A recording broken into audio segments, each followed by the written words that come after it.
Disclaimer, जर हे chicken popcorn तुम्ही घरी बनवलेत तर तुम्हाला नेहमी बनवावे लागू शकतात.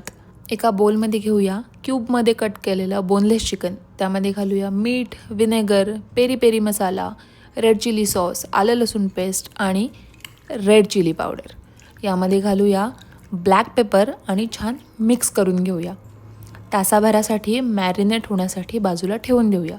आता आउटर कोटिंगसाठी 1 कप मैदा, 2 चमचे कॉर्नफ्लॉवर, मीठ, पेरी पेरी मसाला छान मिक्स करून घेऊया.